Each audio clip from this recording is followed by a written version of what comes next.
근데 이런 굉장히 어려운 상황이죠. 대통령실로서는 국민의힘 워크숍에 대통령이 격려차 참석을 한 자리에서 축하주를 돌린 것을 두고 이 상황에 술이 웬 말이냐라는 식으로 야당이 지금 질타를 하고 있는 상황이기도 합니다. 일단 워크숍 모습 먼저 보고 이야기 이어나가겠습니다.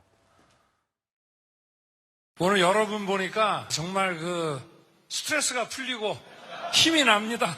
오늘 저녁은 맥주도 놓지 않아야 된다고 하셨는데 오늘 제가 좀 욕심 먹겠습니다. 맥주로 축하주 한 잔씩 다 드리겠습니다. 자, 파이팅! 정광재 대변인께 질문을 안 드릴 수가 없습니다. 네. 어떻게 보셨어요? 여당 지금 분위기는 어떻습니까? 22대 국회 개원이 됐고 지금 야당이 굉장히 이 특검과 관련한 입법 독재를 예고하고 있기 때문에 저희 쪽 분위기가 좋지는 않죠. 또 원구성 협상도 지금 제대로 되고 있지 않기 때문에. 그러나 그 자리의 특수성은 좀 고려해서 보셔야 할 필요는 있다고 생각합니다.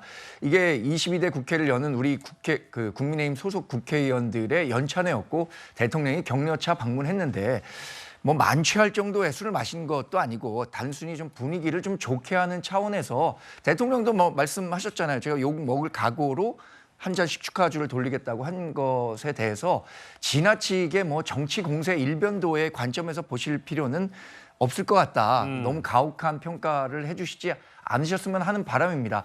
또 이 당시에 국민의힘 1호 법안과 같은 민생 법안, 뭐 저출생 대응 기획부 신설이라든가 금융투자세 폐지와 같은 민생 법안들에 대한 논의도 활발히 이루어졌습니다. 그러니까 저런 부분만 너무 좀 질타를 해주시기보다는 여러 다양한 의견들이 있었다는 점도 주목해 주셨으면 좋겠습니다. 사실 야당에서 비판하는 점 중에 하나는 저 날이 훈련 받다가 순직한 군인의 연결식이 있었던 날이어서 더 그랬던 것 같아요. 그러니까 지금도 야당의 장애로 나간 이유가 최병의 어떤 사망 사건 때문에 아니겠습니까? 그리고 연이어서 최근에 수류탄이라든지 얼차려라든지 이렇게 해서 군에서 사망 사건이 일어나고 있는데 더구나 그날은 또 그 훈련병의 연결식이었는데 여기에 대해서 애도를 하기는커녕 또 본인께서도 욕 좀 먹겠다. 이거 잘못된 걸 본인도 알고 계셨다는 거예요. 그럼에도 불구하고 저런 모습을 보였다는 것이 술잔을 돌렸다는 것이 국민들 보시기에 어떻게 느끼시겠냐. 그리고 또 어퍼컷 세레머니 이거 정말 기분 좋고 축하할 일일 때 하는 건데 또 그 뒤에 서서 박수치는 국민의힘의 구성원들을 보면서 저는 딱 하나의 예를 말씀드리고 싶어요. 당나라 시대에 위징이라는 신하가 있어요. 이분이 되게 쓴소리 잘하기로 유명한데요. 하루에 4번을 쓴소리를 한 적도 있다고 해요. 당태종한테. 그런데 이분이 잘못 알려진 게 쓴소리도 하지만 되게 달래는 설득을 잘했다고 합니다. 그러니까 당태종이 저 고기를 빨리 잡기 위해서 연못에 물을 싹 빼라고 해버립니다. 그러니까 위징이 물을 싹 빼버리면 오늘은 고기를 빨리 많이 잡을 수 있지만 내일부터는 고기를 못 잡습니다. 라고 설득을 하니까 당태종이 거둬들였다는 거 아니에요. 저는 국민의힘의 추경호 원내대표, 황우여 비상대책위원장이 그런 말을 해서 말렸어야 된다고 생각하기 때문에 저는 더 큰 문제는 국민의힘 지도부에 있다고 생각합니다.